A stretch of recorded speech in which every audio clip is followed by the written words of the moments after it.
boycott de certains membres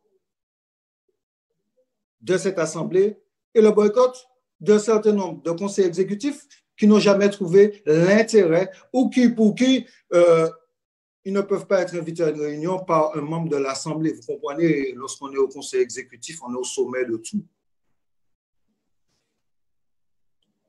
C'est ce qui s'est passé.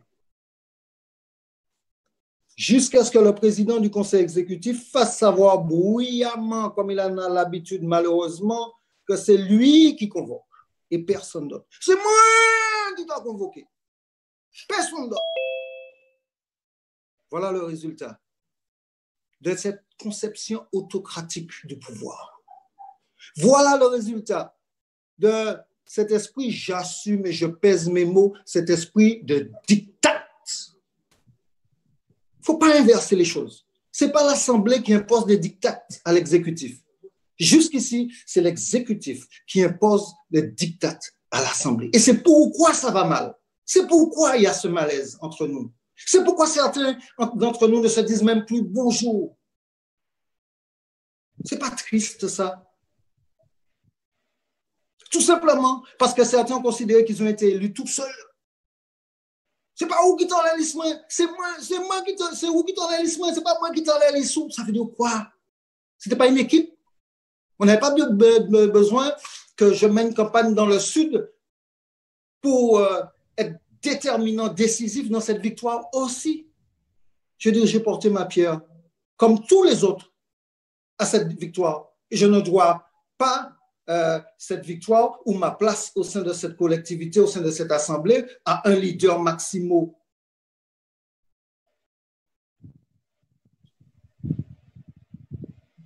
Ceux qui font des comparaisons avec les municipalités, soit méconnaissent la réalité, soit sont hypocrites.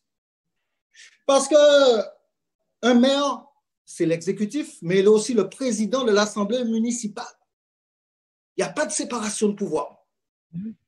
Il est l'Assemblée, le président de l'Assemblée et il est l'exécutif.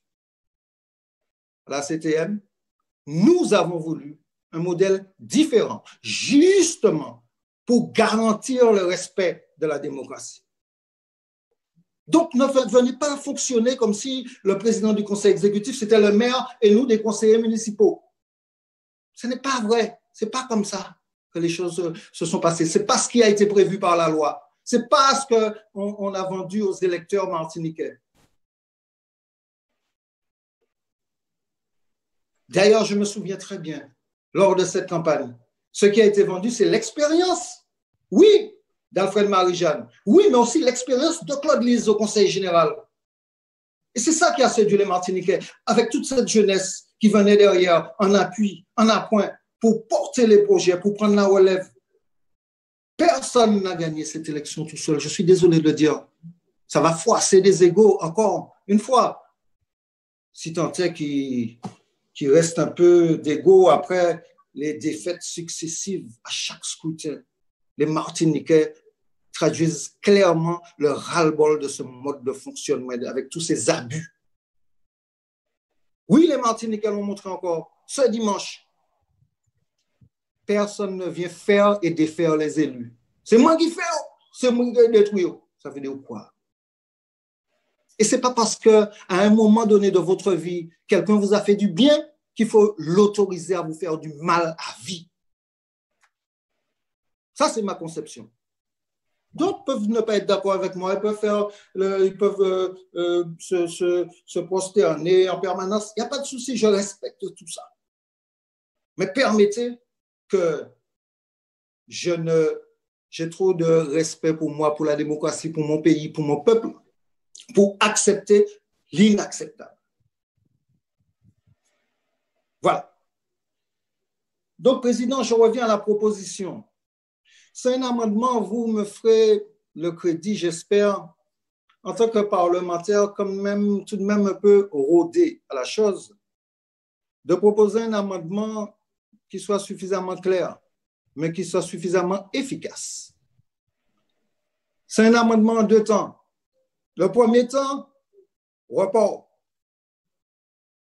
Le report permet de revoir la copie. Et on a dit, parce que la copie n'est pas bonne. La copie qui nous est proposée là aujourd'hui n'est pas bonne. Qualitativement et quantitativement. Je ne vais pas revenir sur tous les exemples. Ce budget supplémentaire n'est pas en mesure de prendre en compte la souffrance du peuple martiniquais dans le contexte dans lequel nous vivons aujourd'hui. Au niveau économique, au niveau social, au niveau culturel, au niveau associatif, à tous les niveaux. Donc, le premier niveau, c'est le report, la demande de report. Il faut qu'on se revoie d'ici 3 semaines dans de meilleures conditions. Je dis, Président Lise, il faudrait que ce soit impérativement avant la fin du mois de juillet et je crois que tu es en phase avec cette proposition-là. Pour que ce soit dit clairement, on ne renvoie pas au canon grec. Mais le deuxième niveau de cet amendement, si on n'accepte pas le report, c'est le rejet de ce budget supplémentaire. Donc, chacun va prendre ses responsabilités. Considérer que le premier niveau de report, c'est une chance qui nous est offerte à tous et à toutes de revenir pour un débat plus apaisé après avoir enfin expérimenté concrètement la co-construction, pas en parole, en action, comme la collègue Renard l'a si bien précisé. Pas en parole. Les paroles, c'est terminé. Les paroles inutiles, on en a attendu assez sur les tréteaux, ici comme ailleurs. Là, on est dans l'action. L'action, c'est mettre en œuvre, si on en est encore capable, dans les semaines à venir, une vraie concertation, une vraie consultation entre l'exécutif et l'Assemblée et démontrer à l'ensemble du peuple martiniquais qu'on est capable de réussir une proposition de budget supplémentaire qui soit plus digne de la Martinique, et dans le fond et dans la forme. Donc, je récapitule, Président. Report. Si le report n'est pas fait, pour ma part, je ne vais pas m'abstenir, ce sera rejet. Voilà, j'en ai terminé. Je pense que les choses ont été dites clairement parce qu'elles ont été conçues et pensées dans la plus grande sincérité. Merci. Merci.